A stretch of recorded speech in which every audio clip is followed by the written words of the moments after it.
Hey, it's Mazzy. Welcome back to the channel. Jazz. What a great time for jazz. There's going to be a handful of jazz videos, of jazz releases coming out over the next month from this channel. And when I get some music that I've been longing for, new or reissues, I'm going to present it here. And these are three original jazz classics from Kraft. Now, I'm not quite sure this Dylan hoodie goes with this kind of brown fedora. So I may be doing a chapeau fashion faux pas of not even the fedora. Fedoras, go down like that. Have you been reading the news?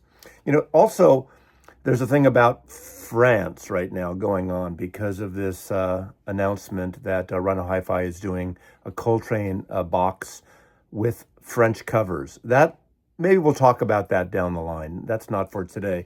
But I was thinking of Fedora Guy, Fedora Man. Do you know what I'm talking about with the Louvre?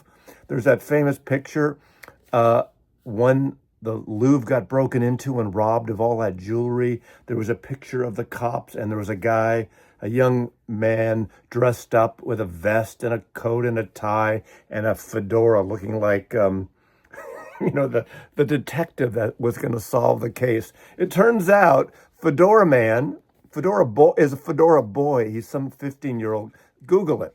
He's a 15-year-old boy who just happened to be there and was all kind of dressed up. And he kind of kept quiet for 2 weeks. And now he's been interviewed and everywhere. I digress. But I want to talk about some jazz classics. Now, these are three recent and new OJCs, original jazz classics. Of course, the OJCs were a line put out by Fantasy Records that had a bunch of labels, jazz labels, in the 1980s, somewhat of a budget line compared to list prices. They were about $2 less than normal list prices back then. They put the OB on, or a little actually hype sticker, talking about the releases. And Kraft, of course, I think in the 80s, maybe in the 90s, or eventually, the Savoy, which is included in the set, was bought out by Arista Records. And of course, now it's part of Kraft, the Kraft family. And I really like what they've been doing with the OBCs, the Bluesville series, and then, of course, the OJCs. So I have three here, and two of these three were high on my list of records that I wanted. I've heard the music. I've never had these two on vinyl. The third one, which is in the middle, I've never heard before, and I was kind of gobsmacked by it. But the first and the third are very different for a lot of reasons. Let me start with the first one. And back in the 1990s, I was in Tower Records in San Francisco, Columbus and Bay, at Fisherman's Wharf there. And where they had the CD sections in the jazz section, they had a jazz room in the back. And this was standing up, this with an OB, basically. I think there's an OB in here somewhere. Yeah, anyway. This is a Japanese, the LP replica, which I like. I think all CDs should have been like this, not that friggin' jewel case crap. But I just was mesmerized by this cover. And it turns out this is Art Pepper. This is Surf Ride, 1957. I can't even imagine at the time in 1957 seeing this and expecting a jazz record inside if you didn't know Art Pepper. Surf Ride with Art Pepper and his groups.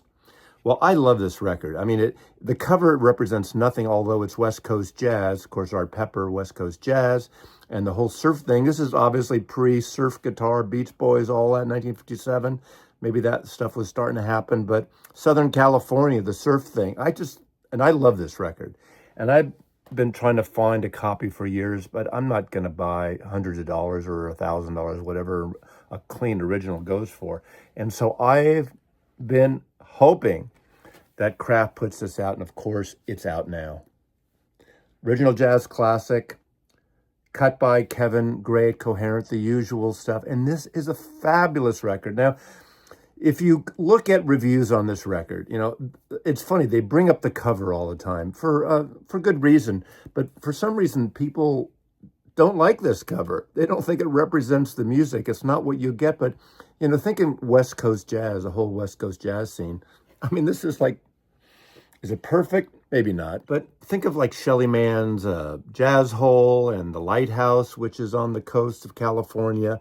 I mean, this is something of a cover. And I haven't even ripped off or pulled off the obi. I stuff the obis inside once I do take the shrink wrap off because they just kind of slide here. But I like that they give you the details here.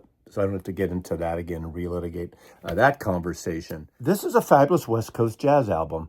And Art Pepper has this kind of really buoyant sound, upbeat, sunshiny, very much like the title shows. And aside from the rest of these records, there's a lot of tracks. There's like 6 records aside. So it's like having a normal pop record song-wise, where the other 2 are elongated songs. And we know jazz, you usually have 2, 3 songs aside. You usually get the artist to breathe and solo, and that's not quite on this. Yes, there are solos. There's a vibrancy, a West Coast vibe to this record. I mean, in a way, when you listen to the record, this picture makes sense listening to it. And this was on Savoy Records. Now, all 3 of these records were originally on Savoy. Savoy came out of the 1940s. They had artists like Charlie Parker, my all-time favorite jazz artist in Charlie Parker, and a lot of the major jazz acts of the day. They also did gospel music and blues, R&B type of stuff, so they weren't solely jazz. This was not out as an OJC by Fantasy. This stuff, these records from, as far as I know at least, no, they wouldn't have been from Fantasy in the 1980s. But this is highly recommended. I've been so excited about getting this record, and I just think it's such a cool record. Just to give you a little taste of one of them, I love that they have reproduced the Savoy label.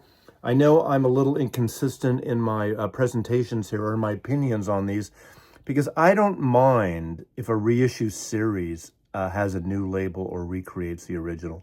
Obviously, in this case, they're doing it because Kraft has various labels. There's Riverside, there's Savoy, and others. Whereas some of the labels, when they do a series, they have a new label, which is kind of nice. So right off the bat, you know it's a reissue and not trying to replicate an original thing. So I go back and forth on that. It's not a deal breaker if they don't reproduce, but I quite like the Savoy label. So this is something that I highly recommend, and it's a personal favorite of mine.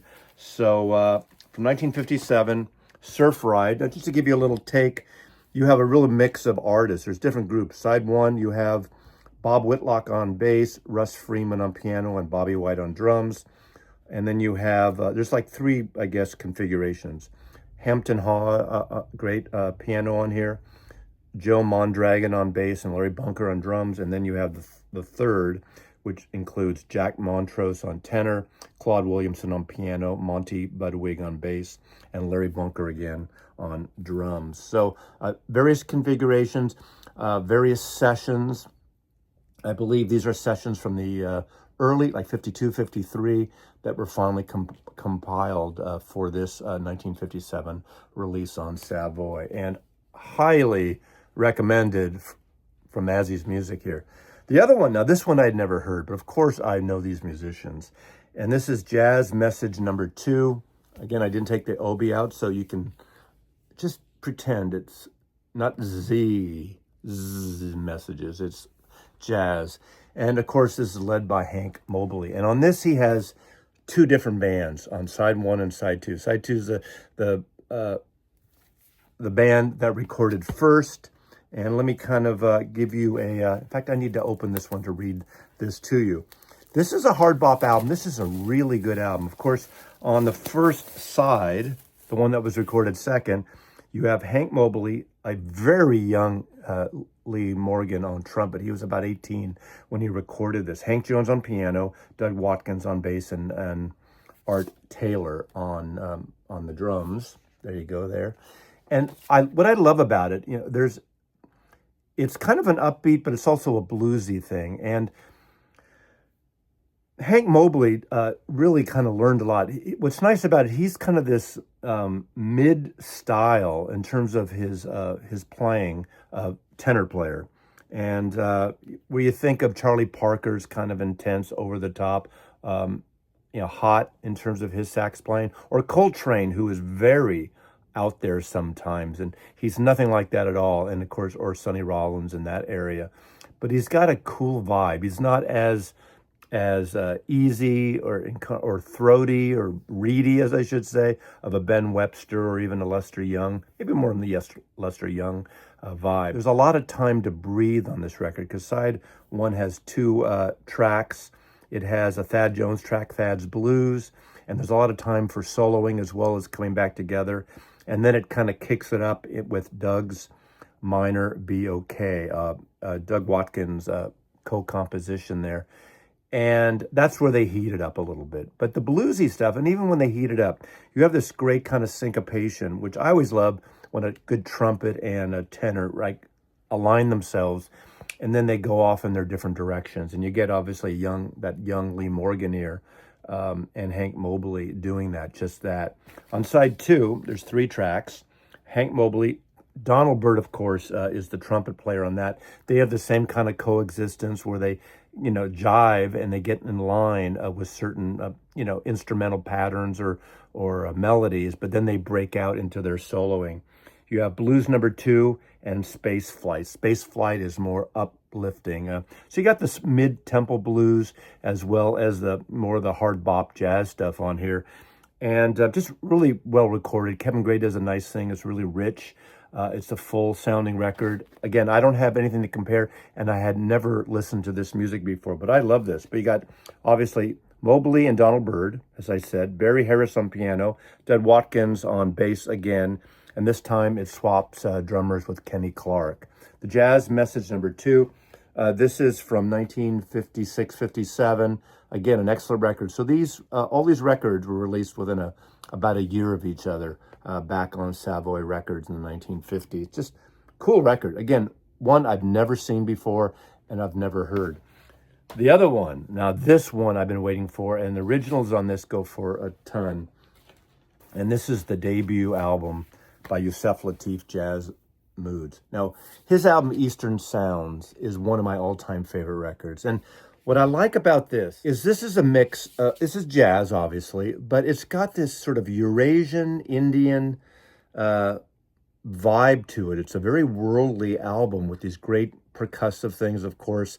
Yusef switches off from the flute and from the tenor. The percussive adds to it. Again, Eastern Sounds even more so because he plays the oboe on that thing. But first of all, this cover is one of my all-time favorite covers. And this is where the superficial side of Mazzy gets in the way sometimes. I wanted this just for the cover when I first saw this. I hadn't heard the music. I didn't know a lot about Yusef Lateef way back when I saw this cover. But again, I never come across this album. This was recorded by Rudy Van Gelder, and it is a tremendously beautiful sounding record. The way he has not only his flute playing. The flute playing is really limited to, was it one track mainly? But you have more of the tenor sax on here. But you got Curtis Fuller on trombone that adds this other depth to it. And it's just, again, very worldly. And I think a lot of people around this time, 1956, 1957, it seemed exotic. This is an exotic record, but it's not exotica like what we call bachelor pad music now, exotica, Martin Denny. But it gets into those flavors. But it's probably, less schmaltzy, as much as I like Martin Denny and Les Baxter and that stuff. But I'd say half of it or a third of it is like that. Then it gets into the standard kind of hard bop stuff and just really accessible, crossing over from that international Eurasian feel to, American jazz, definitely blues, jazz related. I love this record. So the first and third are the ones I've been looking for and I love, but that middle Mobley thing is really good. It's probably the more traditional of the three records, although that West Coast thing is very accessible. The Art Pepper, in fact, all these are accessible, definitely. This is a great series, and having the Savoy stuff come out, and I like that these other labels, I know Tone Poet's doing not just Blue Note, brings in some things from Capitol, bringing some things from Pacific Jazz, bringing these labels in the family that obviously the parent companies own now. And Jazz Mood, I mean, look at this incredibly beautiful cover. So, three great OJCs that are out now.